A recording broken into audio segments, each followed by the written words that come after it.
wabarakatuh. Salam sejahtera buat kita semua ya. Hei anak-anakku, gimana kabar kalian di BDR di semester 2 ini? Semoga kalian tetap semangat, tetap kreatif dan selalu 3M ya. Menggunakan masker, menjaga jarak dan rajin mencuci tangan. Oke anak-anakku, bertemu dengan Ibu Rista Sugianti dari SMP Negeri 40 Bandung. Anak-anakku, hari ini kita akan belajar prakarya ya. Prakarya itu menyenangkan. Oke, pelajaran apa yang akan kita pelajari hari ini ya?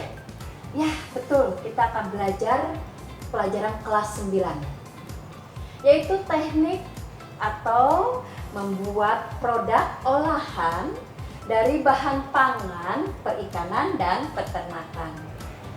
Tujuannya apa sih kalian membuat ini? Ya, kalian tujuannya adalah bisa membuat atau mempresentasikan dari bahan dasar perikanan atau peternakan ini menjadi suatu olahan produk. Dan tentu saja harus sesuai dengan tekniknya ya. Oke, sebelum kita berlanjut selanjutnya, Ibu akan memberitahu bahwa KD ini adalah kita akan belajar 4.3. Kalau membuat, otomatis kalian akan menghasilkan suatu produk. Nah, sebelum kita menghasilkan suatu produk, Ibu akan memberikan dulu sedikit materi ya. Tahukah kalian apa sih bahan pangan olahan setengah jadi dari bahan dasar perikanan atau peternakan itu? Ya, bener banget jawabannya. Jadi dari bahan daging sapi itu bisa dibuat menjadi bakso, sosis, nugget ya. Kemudian dari bahan ternak juga bisa dibuat telur asin, dendeng, dan abon. Nah anak-anakku, tentu saja olahan ini harus disesuaikan dan mempunyai daya jual yang tinggi ya. Oke, kita lihat tampilan di sebelah Ibu. Apa ini? Gambar apakah ini? Ya bener banget deh kalian. Ini adalah gambar telur asin. Penampilannya keren banget ya, enak banget kelihatannya ya. Ternyata telur asin itu kalau dimakan nih menggunakan nasi panas, rasanya pol banget. Bagaimana cara pembuatannya? Nah, nanti kita akan mencoba membuat telur asin ya. Oke, telur asin itu kandungannya, nih lihat tampilannya di sebelah Ibu. Kandungannya adalah 90% mengandung mineral, kalsium, zat besi yang terdapat dalam kulit telur. Dalam kulit telurnya, ternyata telur asin itu mengandung 9 asam amino dan 6 gram protein. Nah, anak-anakku, itu adalah telur asinnya ya kandungannya. Oke, sekarang kita akan melihat tampilan di sebelah ini. Ini adalah alat dan bahan yang akan kita perlukan. Bahannya telur, garam kasar, kemudian abu gosok, dan yang terakhir adalah air. Seperti apa bentuknya itu nanti ada di video yang akan Ibu sharekan ya ke kalian. Kemudian bahannya dan alatnya itu adalah mangkok ya, atau ember boleh, nggak apa-apa. Panci, kompor gas, dan lap. Itu harus ada lap itu. Bagaimana cara-cara pembuatannya? Tapi sebelum kita ke cara-cara pembuatannya, kalian harus tahu nih, kalau telur itu apa sih? Telur itu adalah hasil fertilisasi dari zigot dan untuk menjaga embrio. Kemudian yang kedua, garam kasar itu apa? Ada yang tahu nggak kalian garam kasar itu apa? Garam kasar itu bener banget deh, suka nemuin banget di pasar ya. Itu bisa digunakan untuk pengawatan asin atau suka adanya di tukang pindang. Bentuknya kasar, bulat-bulat. Beda dengan garam yang ada di dapur. Garam kasar ini tentu saja sama dengan garam yang halus dihasilkan oleh laut. Ketiga adalah lebu ya, atau abu gosok. Lebu atau abu gosok kalau zaman dulu ya anak-anakku, suka dipakai nih buat mencuci wajan. Kalau hitam, ya digosok itu suka hilang. Tapi selain itu juga ternyata lebu itu untuk pembuatan telur asin dipergunakan sekali loh, karena bisa mempercepat penyerapan garam ke dalam telur. Nah, anak-anakku, itu adalah komposisi dari alat dan bahan. Oke, kita lanjut ya. Bagaimana sih cara pembuatan telur asin ini? Ya, lihat tampilannya di sebelah ini. Oke, cara-cara pembuatannya. Nomor 1, kalian masukkan abu gosok ke dalam ember atau ke dalam mangkok, atau ke dalam mangkok ya, boleh. Mangkoknya tapi agak besar ya anak-anakku ya. Campur dengan air, tapi nggak boleh terlalu cair, harus masih ada pekatnya. Setelah itu, masukkan deh garam kasarnya. Nah, si garam kasar ini diaduk ke dalam campuran abu ini. Setelah itu, masukkan telurnya. Dan si telurnya kita balut ya, diselimuti lah si telurnya menggunakan campuran antara garam dan abu ini. Diamkan selama 2 minggu. Jika sudah 2 minggu, maka bisa kalian rebus dan tereret, jadilah itu namanya telur asin. Oke, pertanyaannya, kira-kira telur apa ya yang bisa kita pergunakan untuk pembuatan telur asin ini?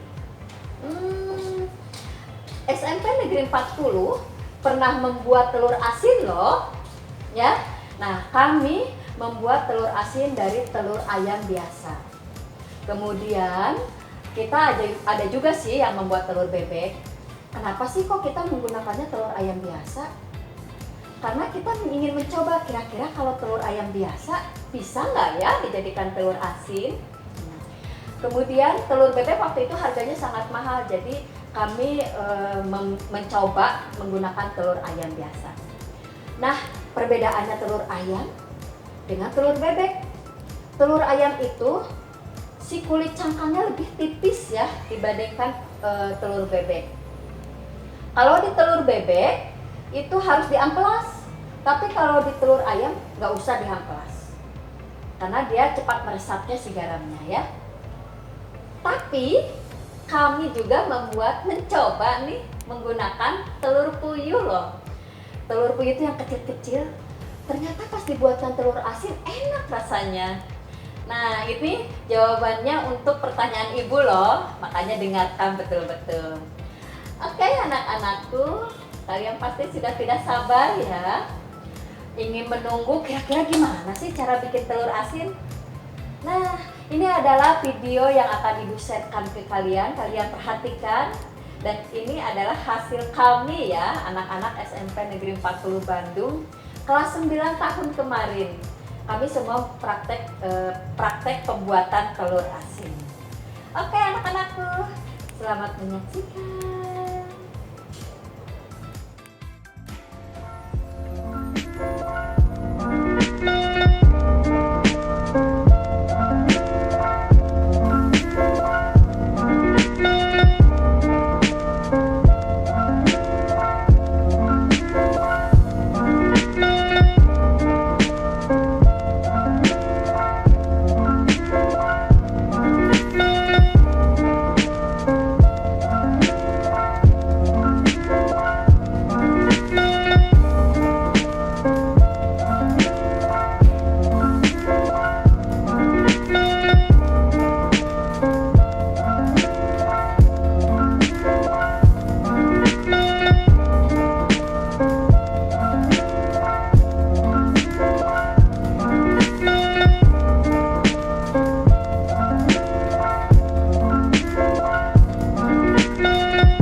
bisa kalian perhatikan.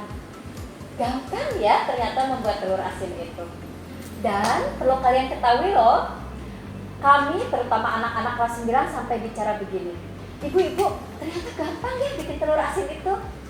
Dan bahkan orang tua juga bicara, jadi keidean nih membuat telur asin karena ternyata caranya gampang sekali dan rasanya enak. Oke anak-anakku, semoga kalian terinspirasi ya membuat telur asin di rumah sendiri. Oke, sebelum ibu tutup, dari ibu nih ada pertanyaan buat kalian ya. Selain telur ayam dan telur bebek, kira-kira telur apa lagi yang bisa kalian buat menjadikan telur asin? Oke, itu yang ke satu. Yang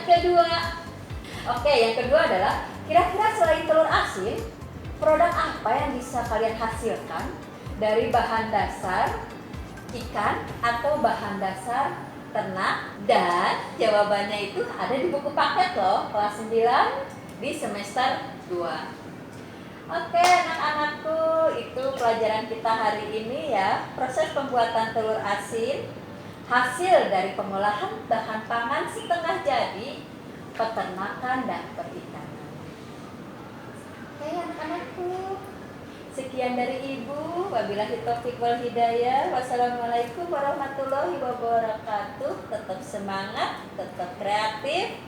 Terima kasih sudah menonton video ini. Bye.